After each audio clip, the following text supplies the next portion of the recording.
He became a billionaire by choosing his career, then realized what he lost too late. Before we begin, I'd love to know something. Where in the world are you listening from? Tell me in the comments. I love seeing how far these stories travel. And if you enjoy stories like this, make sure to subscribe so you don't miss the next one. And tell me in the comments what you think about this story when it's over. I really love reading your thoughts. The price of choosing everything.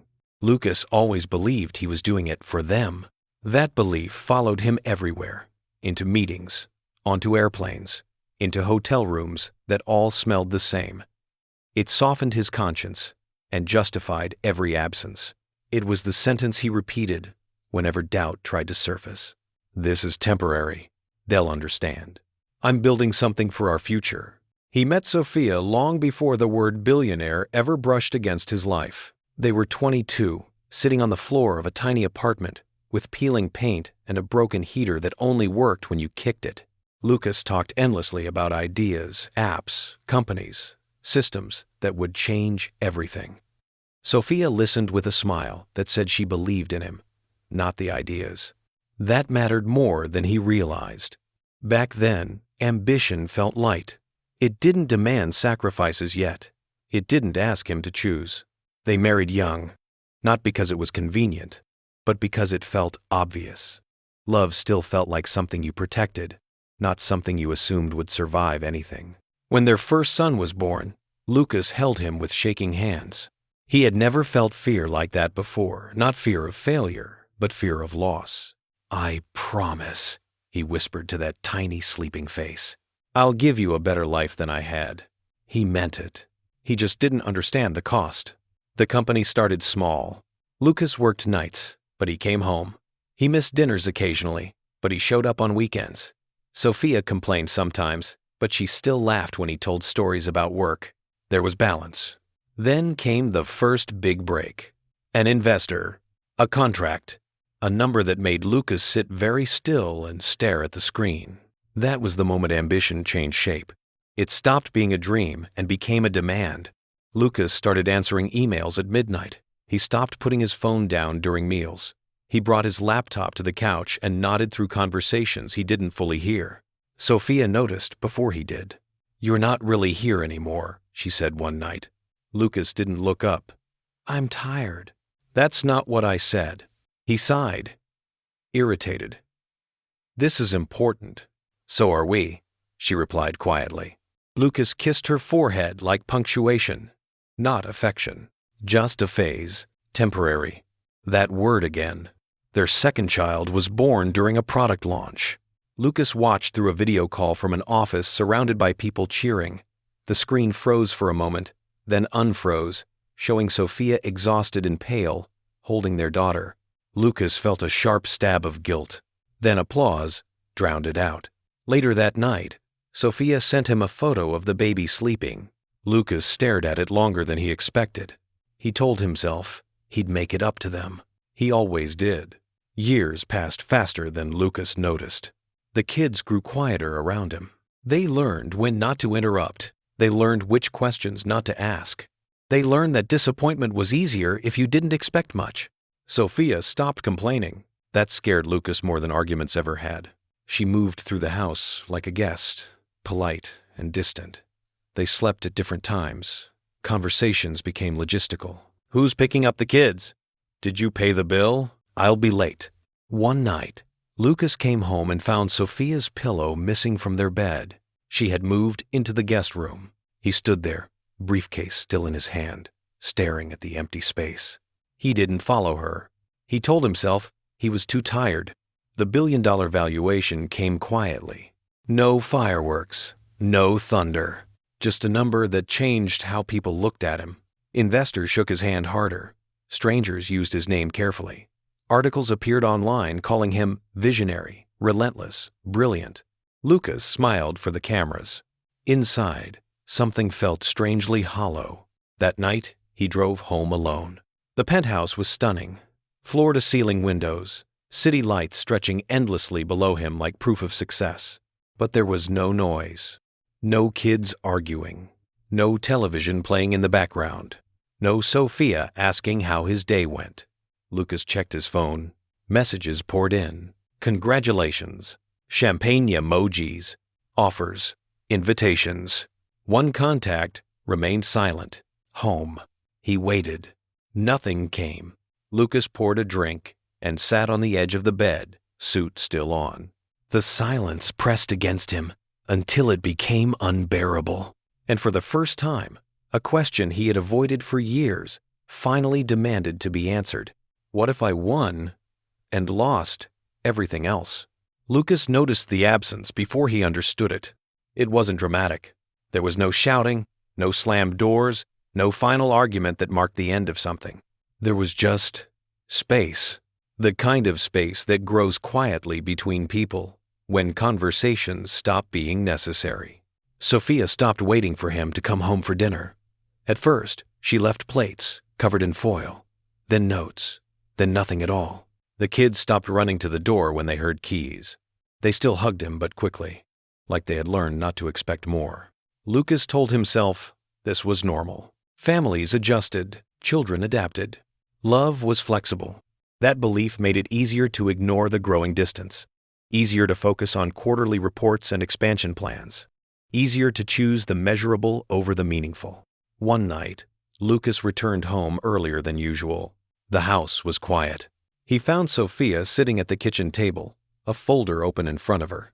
She didn't look surprised to see him. "We need to talk," she said calmly.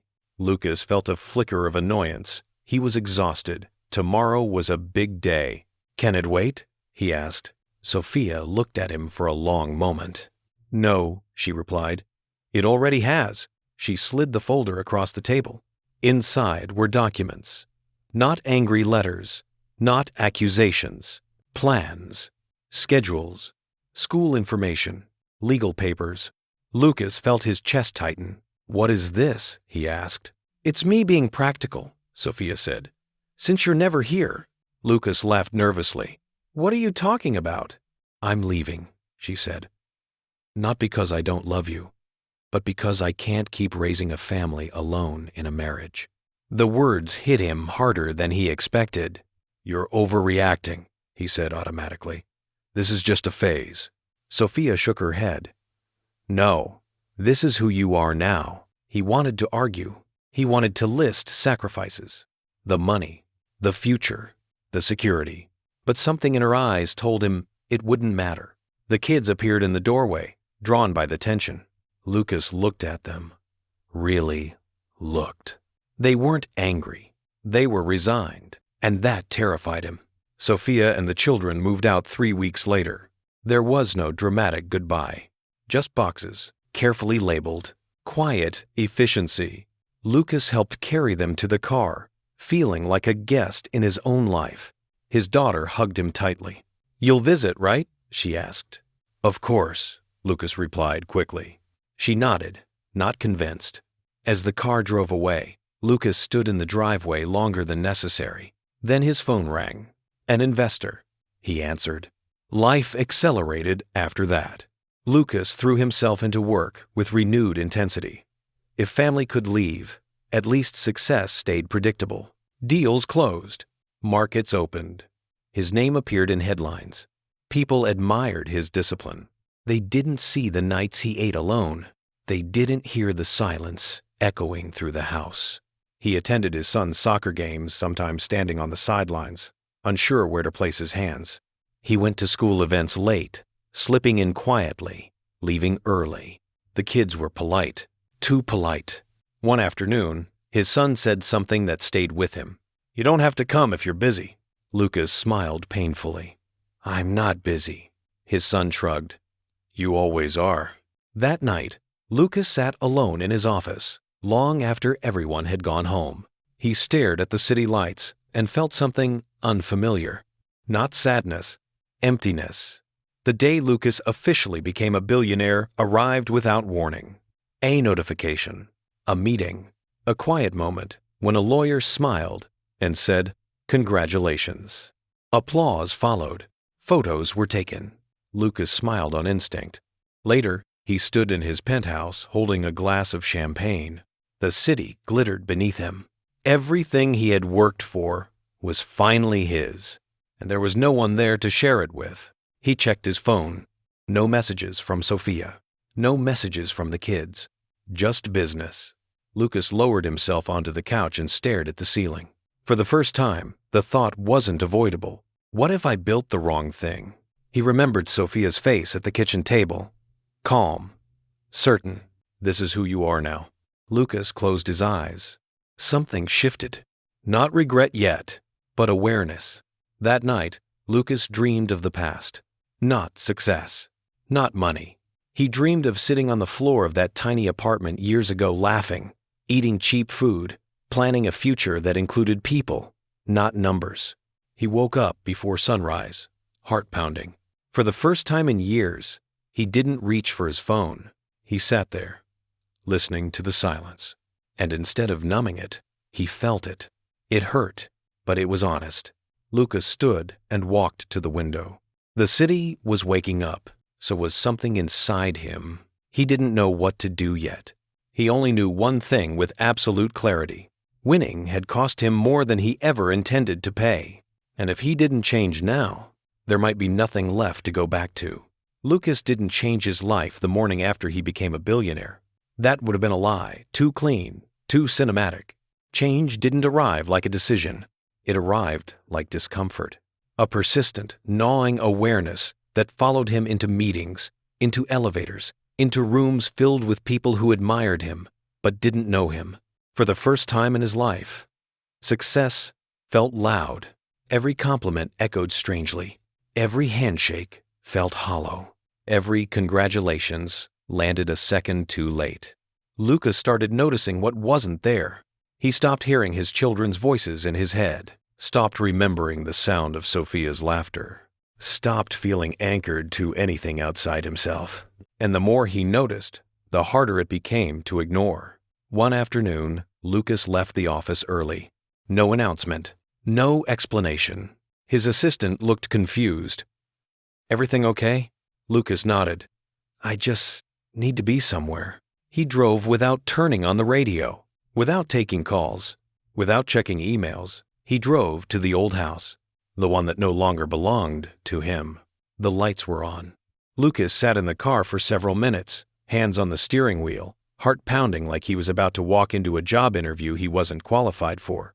He finally stepped out. The door opened before he knocked. Sophia stood there. She looked calmer, not happy, not angry, balanced. "What are you doing here?" she asked, not unkindly. Lucas swallowed. "I don't know how to do this right, but I didn't want to do it wrong again." She studied him carefully. "That's not an answer." "I know," he said quietly. "It's just the truth." Silence stretched. Then she stepped aside. "Come in." That alone felt like mercy. The house smelled the same. Laundry soap, dinner cooking somewhere, normal life. Lucas felt like a visitor in a museum of his own past. They sat at the kitchen table, the same one where everything had broken. Lucas didn't rush. He didn't defend himself. He didn't explain. "I don't want to talk about work," he said first. "Not at all." Sophia raised an eyebrow. "That's new." "I know," he said. "I'm scared it's temporary. I don't want it to be." She folded her arms. "Then say what you came to say." Lucas took a breath. "I thought I was doing everything for you," he said, "but I was really doing it for the version of myself that didn't know how to slow down." Sophia's jaw tightened. "I missed your lives," Lucas continued, "and I noticed too late. I'm not here to ask you to forgive me." She looked surprised. "I'm here to ask if you'll let me learn how to be present," he said, "even if it takes years." Sophia looked away. When she spoke, her voice was steady, but tired. "You don't just walk back into a family, Lucas." "I know," he said. "I'm not trying to walk back. I'm trying to stay." That stopped her. Lucas didn't move back in. Not that night. Not that week. He didn't ask. He started smaller. He showed up. He went to school events and sat quietly in the back. He watched soccer games without checking his phone. He learned how to listen without fixing. The kids were cautious. They hugged him, but lightly. They told him about school, but carefully. They watched him like he might disappear again. That hurt more than anger ever could. One evening, his daughter asked, "Are you going to leave again?" Lucas knelt in front of her. "I don't know how to promise perfectly," he said, "but I know how to show up tomorrow." She nodded slowly. It wasn't forgiveness. It was a test. Lucas changed his schedule, not as a statement, as a necessity. He delegated. He declined meetings. He missed opportunities. People noticed. "You're less aggressive," an investor commented. Lucas smiled. "I'm more selective." At night, alone in the penthouse, Lucas felt something unfamiliar. Peace. Not happiness yet, but peace. He started cooking again, walking without purpose, sitting with silence instead of running from it. One night, he found an old photo, Sophia and him on the floor of their first apartment, laughing with cheap pizza in their hands. Lucas stared at it for a long time. Then he put it on his desk, not as motivation, as accountability. The hardest conversation came 3 months later. Sophia invited him to stay for dinner, just dinner. After the kids went to bed, she poured 2 glasses of wine and sat across from him. "I need to know something," she said. "If another opportunity comes, will you choose it over us again?" Lucas didn't answer immediately. For once, he didn't want to give the right answer. He wanted to give the true one. "I don't trust myself to never want more," he said. "But I trust myself now to notice when it costs too much." Sophia studied him. "And if I ask you to stop?" Lucas nodded. "Then I stop." She exhaled slowly. "That scares me," she admitted. "It scares me too," Lucas said. They sat in that fear together. For the first time in years, Lucas didn't become a different man overnight.